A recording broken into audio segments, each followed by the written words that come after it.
faut que ce soit gratifiant aussi pour les gens qui vous accompagnent. C'est-à-dire que quand ils sortent un film documentaire en salle, c'est un effort particulier, il faut défendre le film peut-être plus que d'autres films, plus que les films de fiction, et il faut que ce soit gratifiant pour eux, il faut qu'il y ait une récompense, à l'arrivée, il faut qu'on en parle beaucoup, il faut qu'on fasse venir les gens dans les salles, et donc la représentation du film dans des festivals prestigieux est un atout formidable. Quand j'ai fait ce troisième film, où j'ai décidé de faire avec mon fils ce troisième film, L'humour à mort, après les attentats du 7 janvier 2015, pareil, j'ai décidé de faire ce film sans financement au début. Et là, ça a été un autre canal que j'ai utilisé, puisque j'avais créé des liens avec Thierry Frémaux, le sélectionneur de Cannes, et je lui avais dit qu'il m'avait accompagné sur C'est dur d'être aimé par des cons, et je lui avais dit au téléphone, je me souviens, c'était en février, donc un mois après les événements, je lui avais dit, Thierry, je peux être à Cannes en mai, mais est-ce que tu m'accompagnes sur ce film? Et il m'a répondu tout de suite, il m'a dit, je t'accompagne. Et à partir du moment où il m'a dit, je t'accompagne, ça voulait dire que le film était à Cannes, et à partir du moment où il était à Cannes, j'ai eu dans les 48 heures la réponse de Canal qui m'a accompagné pour ce film tout de suite. Donc, c'est des affaires de personnes aussi, il ne faut jamais oublier ça. C'est-à-dire que dans ces aventures-là, c'est des liens personnels avec des décideurs, avec des gens qui ont les moyens de parier sur vous et de faire aboutir vos projets. De la même façon, la co-réalisation, à part si on est les frères Cohen, et les uns font une fois le producteur et une autre fois le réalisateur, mais quand on signe le film comme réalisateur ou comme auteur, c'est très difficile de le faire. Alors on peut le faire quand on est co-auteur, c'est-à-dire qu'on peut écrire un scénario.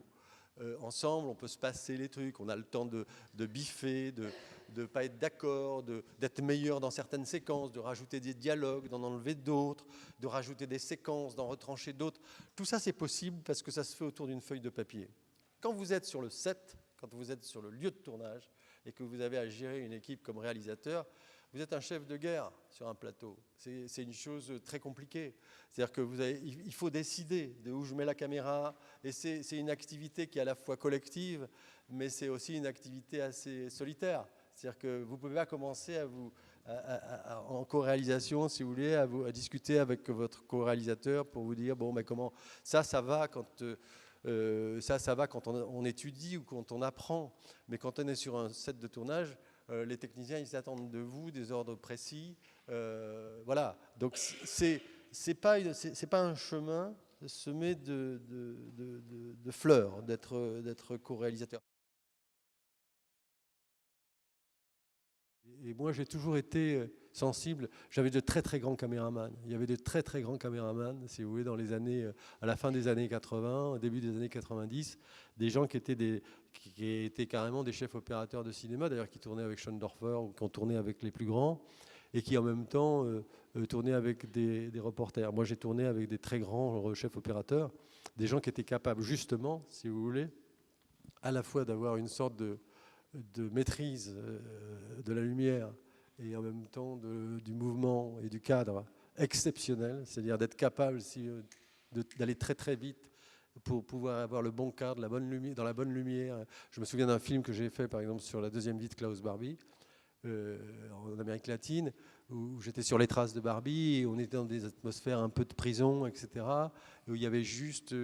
c'était un peu sensible parce qu'on n'était pas normalement, voilà, on devait pas être là, bon, et il y avait juste une ampoule au plafond et une ampoule très faiblarde avec un type qui s'appelait Pascal Pueyo, qui était un très très grand cadreur, et il a sorti une lumière que je n'imaginais pas possible, si vous voulez, juste sur un filet de lumière sur un visage, qu'on pouvait sortir d'ailleurs qu'avec du 16 double bande.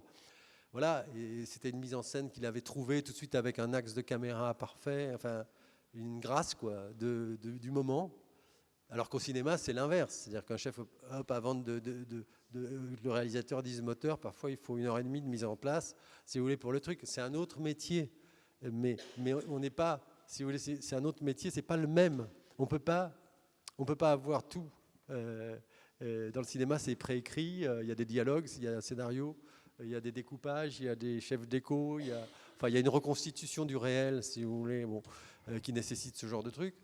Dans le documentaire tel que je l'ai pratiqué, si vous voulez, il fallait au contraire compenser par une sorte de capacité que le caméraman avait à tourner autour, pour choisir le bon axe, se déplacer quand il fallait, sans que j'ai à lui dire, parce que moi j'étais occupé à capter l'attention de l'interlocuteur ou bien à essayer de mettre en scène le reste. Voilà, il faut qu'il y ait à la fois une autonomie, enfin c'est un couple, hein, un journaliste et un reporter d'image, c'est un couple qui doit fonctionner en harmonie, sans que forcément le réalisateur ait besoin de lui dire d'aller se planter en contre-champ. Vous voyez ce que je veux dire? C'est un truc, moi. J'ai pas de religion là-dessus. Ce qui compte, c'est qu'à l'arrivée, si vous voulez, le cadre soit, voilà, le cadre soit signifiant.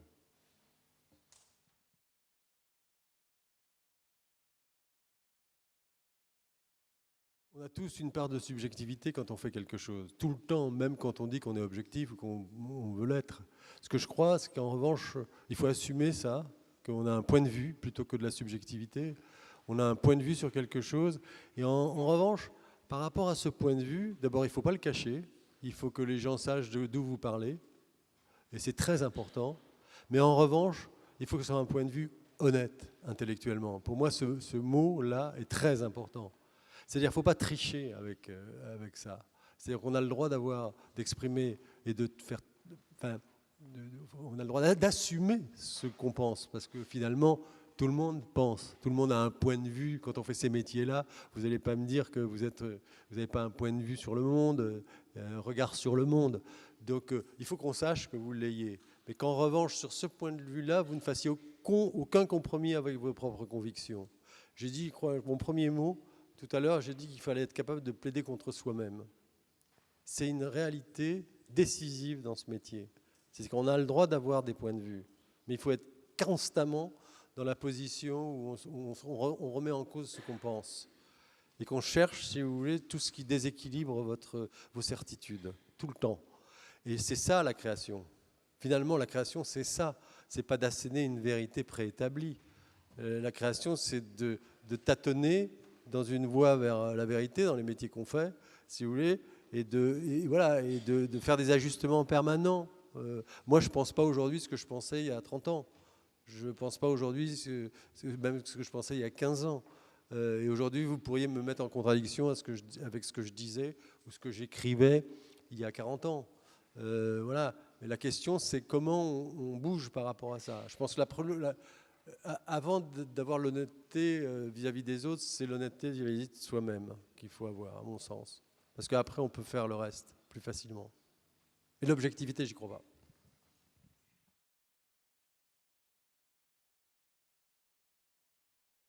Quand mon distributeur a ressorti C'est dur d'être aimé par des cons le 8 janvier 2015, c'est-à-dire le lendemain du film, du passage, le lendemain de l'attentat contre Charlie Hebdo, j'ai fait le film est ressorti en salle.